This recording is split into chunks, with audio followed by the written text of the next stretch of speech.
तुम्हा सर्वांचं माझ्या YouTube चॅनलमध्ये पुन्हा एकदा स्वागत आहे. तर आजच्या व्हिडिओमध्ये आपण इयत्ता 6वी ची जी प्रथम सत्र परीक्षा होणार आहे 2024 मध्ये.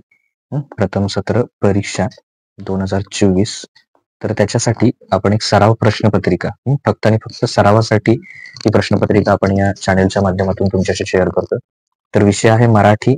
एकूण 50 गुणांची ही प्रश्नपत्रिका जी आहे ती तुमच्याशी शेअर करतो. वेळ आहे 2 तास. तर याच्यामध्ये इयत्ता 6वी प्रश्न क्रमांक 1 आहे शब्द ऐकून लिहा. तर शब्द ऐकून लिहामध्ये एकूण 10 शब्द तुम्हाला दिले जातील.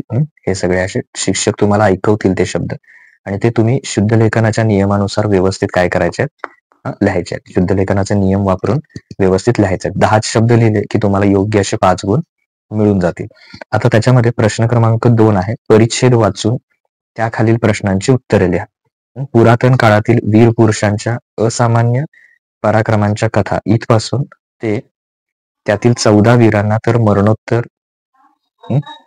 तो मरणोत्तर देण्यात आला. इथपर्यंत हा सगळा जो परिच्छेद आहे तो वाचायचा आणि त्याखालील प्रश्नांची उत्तर काय करायचा लिहायचे. आता पहिला प्रश्न बघा, भारतातील सर्वोच्च लष्करी सन्मान कोणता? तर इथे उत्तर आहे बघा त्याचं, परमवीर चक्र हा भारतातील सर्वोच्च लष्करी सन्मान आहे. हे त्याचं उत्तर लिहायचं. त्याच्यानंतर आतापर्यंत परमवीर चक्र सन्मान किती वेळा दिलेला आहे? परमवीर चक्र आतापर्यंत फक्त 21 वेळाच हा सन्मान प्रदान करण्यात आला आहे. ते हे दुसऱ्याचं उत्तर येणार. वीरांची गुणवैशिष्ट्य कोणती? वीरांमध्ये कोणकोणते गुणवैशिष्ट्य असतात?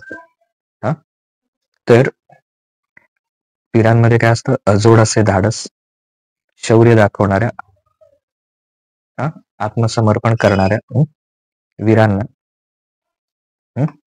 परमवीर चक्र दिला जातो. ते इथं ते तिन्ही गुण त्याचे काय करायचे, वीरांची गुणवैशिष्ट्य इथं लिहायचे. आता पुढे बघूया आपण, जस्ट अ मिनिट. आता पुढचा प्रश्न क्रमांक 3 सुद्धा 5 गुणांसाठी आहे.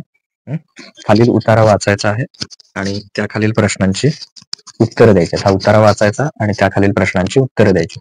आता याच्यामध्ये हा उतारा सुरू होतो इथून, भारतीय सांस्कृतिक जीवनाच्या समृद्धी मागे इथपासून ते चित्रकलेत विकसित झालेली दिसतात इथपर्यंत व्यवस्थित वाचायचा.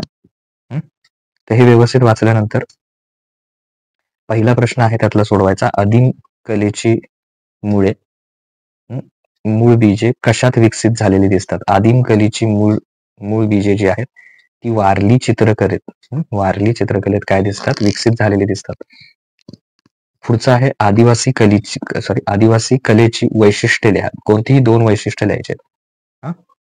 तर आदिवासी कला त्याच्यामध्ये, तर आदिवासी कलेचे वैशिष्ट्य काय? त्याच्यामध्ये एक निसर्ग प्रेम असतं आणि सहज उपलब्ध साहित्यातून झालेला उत्स्फूर्त आविष्कार, हे आदिवासी कलेची वैशिष्ट्य आहेत.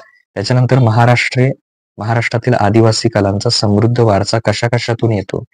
तर बघा इथं आहे, वारली चित्रे, लाकडी कोरीव काम, मुखवटे, मृणमूर्ती, धातुकाम, पाषाण मूर्ती, वाद्य, शिकारीची साधने, या सगळ्यांमधून महाराष्ट्राचा आदिवासी कलांचा समृद्ध वारसा दिसून येतो.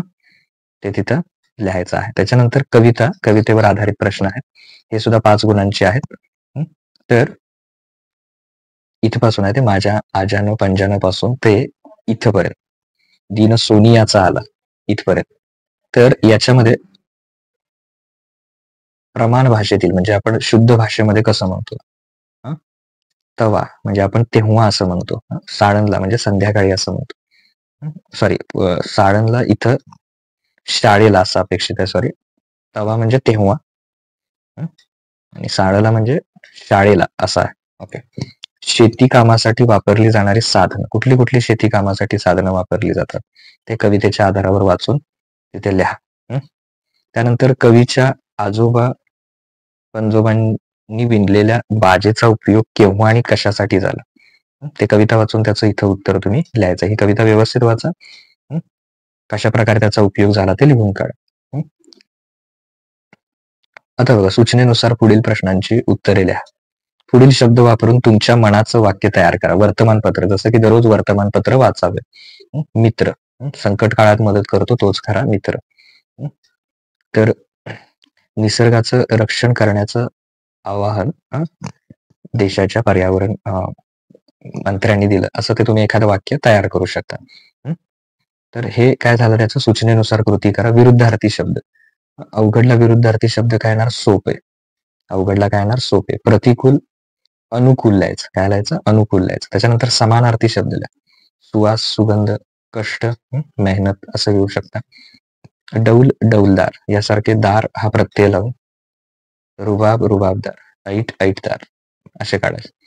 आता टिपणे काढणे म्हणजे काय करणं, नोंदणी करणे.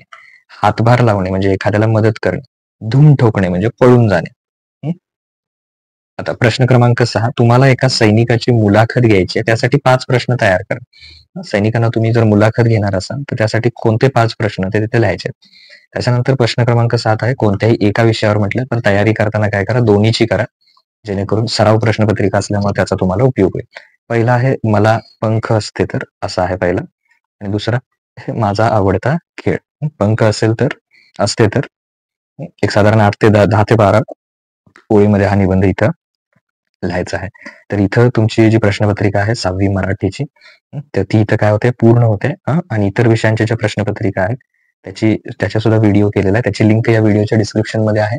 तिथे जाऊन तुम्ही बघू शकता. Okay, thank you.